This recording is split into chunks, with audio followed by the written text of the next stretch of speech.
Hi friends, good morning. Welcome to my another blog pay to goes places. আজকে রাজস্থান ট্রিপের আমাদের second দিন, তাই আমরা আজকে ঠিক করেছি কুম্ভলগড় ফোর্টে যাব। তাই সকাল সকাল কিন্তু ব্রেকফাস্ট সেরে বেরিয়ে পড়েছি, কারণ উদয়পুর থেকে কুম্ভলগড় ফোর্টের ডিস্টেন্স প্রায় 85 কিলোমিটার, যেতে প্রায় 2.5 ঘন্টার মতো সময় লাগবে। তো তাই আমরা তাড়াতাড়ি ব্রেকফাস্ট সেরে নিয়ে একদম রেডি হয়ে বেরিয়ে পড়েছি। আর এখানে দেখতেই পাচ্ছ রাস্তার অবস্থাটা কেমন। এখানে কিন্তু রাস্তা মেরামতির কাজ চলছিল। কিছু কিছু জায়গায় দেখলাম রাস্তার কাজ চলছে, আবার কিছু কিছু জায়গায় রাস্তা খুব খারাপ। তো যেতে যেতে অনেক রকম অভিজ্ঞতাই আমাদের সাথে হয়েছে, মানে কোথাও কোথাও খুব ভালো রাস্তা, কোথাও খুব খারাপ রাস্তা, আবার কোথাও কোথাও এত সুন্দর প্রাকৃতিক দৃশ্য চোখে পড়লো। কোথাও খুব বেশি জনবসতি, আবার কোথাও একদম শুনশান, কেউ কোথাও নেই। তো রাস্তাটাও ছিল প্রচণ্ড এনজয় করার মতো। তো গন্তব্যস্থল থেকে আমার মনে হয় যেতে যেতে যেগুলো আমাদের চোখে পড়ে সেটা আমার আরও বেশি ভালো লাগে। তো আমরা কিন্তু কুম্ভলগড় ফোর্টে ডাইরেক্ট যাইনি, আমরা ওখানে গিয়ে একটা গাড়ি ভাড়া করে নিয়েছিলাম, একটা জিপ ছিল। তো সেই জিপের দাদা আমাদেরকে ওখানে কিছু কিছু সাইট সিন করালেন, তারপরে আমরা কুম্ভলগড় ফোর্টে গিয়েছি। তো ফার্স্ট একটা মিউজিয়ামে গিয়েছিলাম, তো সেখানের ভিডিও করা হয়নি। সেখানে বিভিন্ন রকম মুদ্রা ছিল, বিভিন্ন আমলের বিভিন্ন রাজাদের। তো তারপর এই ঘাটটাতে আমরা এসেছি। তো এটাও কোনো একজন রাজা করেছিলেন, নামটা আমার মনে নেই এই মুহূর্তে। এখানে দেখো কত মাছ কিলবিল করছে, খাওয়ার দিচ্ছে আর এরা সব কিলবিল করছে, অদ্ভুত লাগছিল দেখে। তো আমরা ওখান থেকে বেরিয়ে পড়েছি। বেরিয়ে আমরা কিন্তু এবার যাচ্ছি একটা মন্দিরে। তো সেখানে একটা ঝর্ণা আছে, মন্দির আছে। আর এখানে দেখো কি সুন্দর সাইডে পাথরের দেওয়াল করা আছে, যেটা অদ্ভুত সুন্দর লাগছিল দেখতে। এই দেখো সাইডে সেই জলাশয়টা, যেখানে ওই মাছ ছিল, বাঁধানো ঘাট ছিল। আর এইদিকে দেখেছো পাহাড়টাও খুব সুন্দর লাগছে। কিন্তু এখানে কিন্তু রাস্তাটা খুব সুন্দর। আবার কিছুক্ষণ পরেই রাস্তাটা এত খারাপ হচ্ছিল যে মানে চারদিকে একদম ধুলোই ধুলো একদম। আর এখানে তো এরকম চারদিকে রুক্ষ সূক্ষ্ম, তাই মাঝে মাঝে যখন এই সবুজ সবুজ ধানের জমিগুলো আমার চোখে পড়ছিল, তখন অদ্ভুত সুন্দর লাগছিল। কারণ আমি যেখানে ছোটো থেকে বড় হয়েছি সেখানে চারিদিকেই ধানের জমি, সবুজ। এই দেখো কি সুন্দর ধাপ কেটে কেটে এখানে ধান চাষ হয়েছে। তবে এখানে বেশি তো ধানের চাষ হয় না, তাই অল্পই ছিল খুব। তো এখানে রাস্তাটা কিন্তু একটু এবড়ো খেবড়ো রয়েছে। তো যাই হোক, সমস্ত রকম অভিজ্ঞতাই তো হবে একটা ট্রিপে। তো আমরা এখন যাচ্ছি ওই মন্দিরের উদ্দেশ্যে।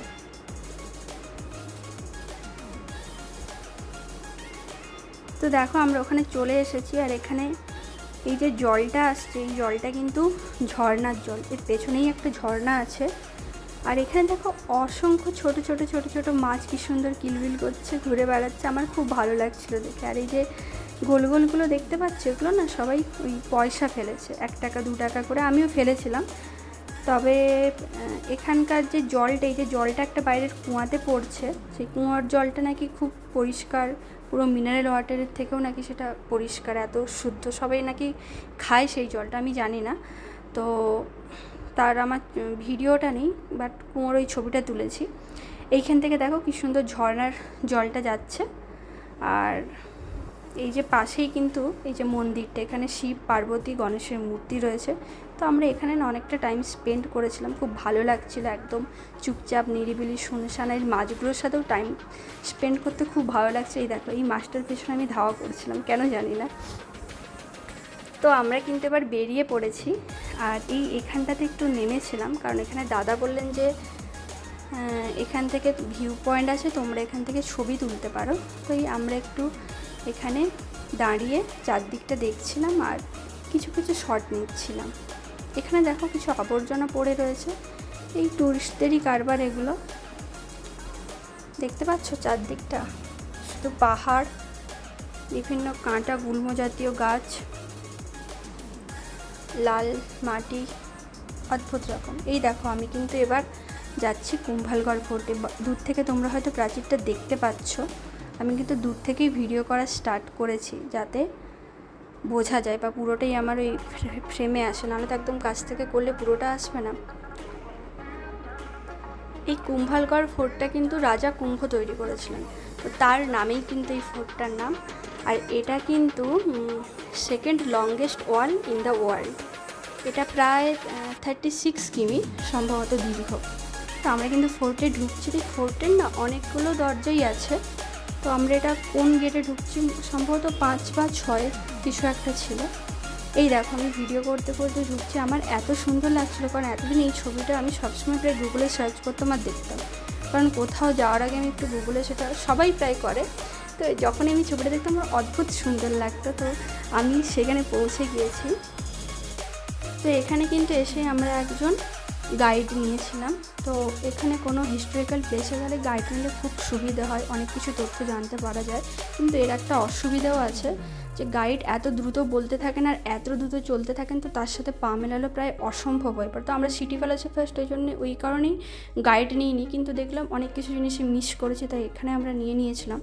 তো নিচ থেকে গাইড যখন বলতে বলতে আসছিলেন, তো তার ভিডিও বা ফটো কোনোটাই করা হয়নি। তো ওপরে একদম এসেছি, এখানে আমাদের সাথে গাইডের সমস্ত মানে কথাবার্তা শেষ হয়ে মিটে গিয়েছিলো।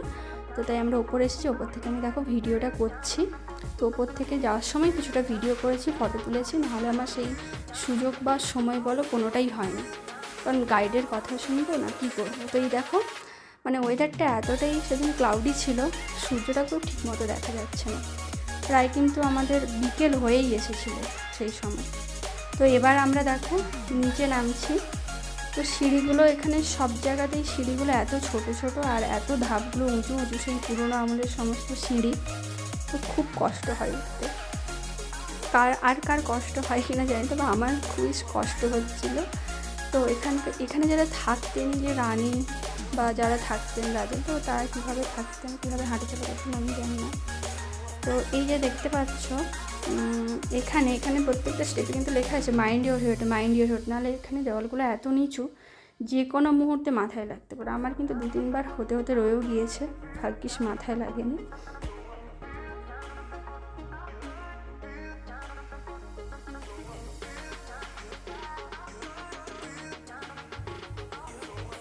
খুব সাবধানে আস্তে আস্তে আমাকে নামতে হচ্ছে।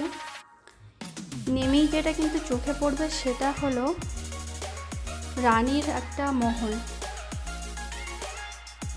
এই দেখো বাম পাশে আমরা ঢুকবো, রানীর মহল। এখানে রানী বসতেন, বসে বাইরে কিছু অনুষ্ঠান হলে দেখতেন। আর এখানে ছিল তার ড্রেসিং রুম, এখানে স্নানের পর সাজগোজ করতেন। আর এর অপোজিটেই একটা রুম ছিল, সেখানে তিনি ওই তার ঘুমানোর ব্যবস্থা ছিল। তো রুমগুলোর একটা স্পেশালিটি দেখলাম, এগুলো সব অষ্টভুজ টাইপের।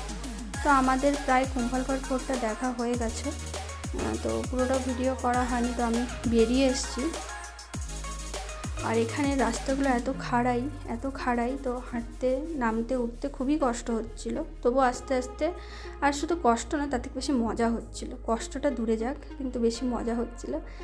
তো ডান পাশে যে জমিটা মাঠের মধ্যে দেখতে পাচ্ছি, এখানে কিন্তু ছোটোবেলায় রানা প্রতাপ হচ্ছে এখানে যুদ্ধ করতেন, কারণ রানা প্রতাপের এটা জন্মস্থান। আর এই যে ঘরটা দেখালাম, এই যে ছোট জানালাগুলো দেখা যাচ্ছিল, ওখান থেকে কিন্তু ওই যে রানীরা দেখতেন বাচ্চারা যে অস্ত্র শিক্ষা করছে বা তাদের যে ট্রেনিং চলছে, তো সেটা তারা লক্ষ্য করতেন। বাইরের থেকে কিন্তু কেউ তাদেরকে দেখতে পেত না। এখানে দেখো ক্যানন হাউস, এখানে কিন্তু কামান রাখা থাকতো। এই কামান থেকে গোলা ছোড়ার পরেই যারা কামানে থাকতেন, মানে যারা করতেন, তারা কিন্তু জলের বড় বড় ড্রাম রাখা থাকতো, সেখানে মাথা ডুবিয়ে দিত, নাহলে কানের পর্দা ফেটে যেত। তো গাইড দাদা আমাদেরকে এইভাবেই বললেন। দরজায় দেখতে পাচ্ছ কেমন হুকগুলো লাগানো, যাতে হাতিরা না অ্যাটাক করতে পারে, হাতি নিয়ে যাতে না শত্রুরা আক্রমণ করতে পারে এই ফোর্টটা, তাই দরজাতে এরকম বড় বড় পেরেকের মতো গাঁথা আছে, যাতে বাধা দেওয়ার জন্য আর কি। আর এই ফোর্টটা কিন্তু এমনভাবে তৈরি করা হয়েছে যাতে শত্রুরা কিন্তু মানে দেখতে পাবে না, এমনভাবে তৈরি করা হয়েছে। মানে পাহাড়ের ভেতরে এমনভাবে এটাকে তৈরি, আমরাও কিন্তু মানে একদম কাছে আসতে ফোর্টটা দেখতে পেয়েছি, কিন্তু মানে কুম্ভলগড়ের যে এরিয়া বা যে চত্বর, সেখান থেকে কোথাও থেকে কিন্তু এটা কিন্তু দেখা যায় না, এটা এমনভাবেই তৈরি। আর এই যে প্রাচীরটা দেখতে পাচ্ছ, এই প্রাচীরের ওপর দিয়ে কিন্তু পাশাপাশি একসাথে 4টা ঘোড়া যেতে পারে। তো এত সুন্দর লাগছিল পুরোটা, মনে হচ্ছিল আমি সত্যি একটা ঐতিহাসিক যুগে পৌঁছে গিয়েছি। তো এবার আমার সেই ঐতিহাসিক যুগ থেকে বেরোনোর পালা। আর এখানে নিচে একটা খুব সুন্দর, মানে এখানে অনেক মন্দিরই রয়েছে যেগুলো রানা কুম্ভই করেছিলেন বা পরবর্তীকালে আরও হয়েছে। তো এখানে একটা মন্দিরে এখনও পুজো হয়, তো সেটাতে একটা বিশাল বড় শিবলিঙ্গ আছে, কারণ রানা কুম্ভ নাকি খুব লম্বা ছিলেন, প্রায় 9 ফুটের মতো। তো শিবলিঙ্গটা তাই সেইভাবেই তৈরি করা হয়েছে যাতে উনি পুজো করতে পারেন, পুজো করতে সুবিধা। আর সেই মূর্তির মানে সেই শিবের কিন্তু এখনও পুজো হয়, সেটা কিন্তু এখনও রয়েছে। ইভেন আমরা ওখানে দেখতেও গিয়েছিলাম, তো ওখানে পুরোহিত বসে আছেন, কিসব মানে ওখানে কিছু একটা পাঠ করছিলেন উনি। তো সত্যি পরিবেশটা খুব সুন্দর। ওই মন্দিরেও কিন্তু আমরা অনেকটা সময় কাটিয়েছি।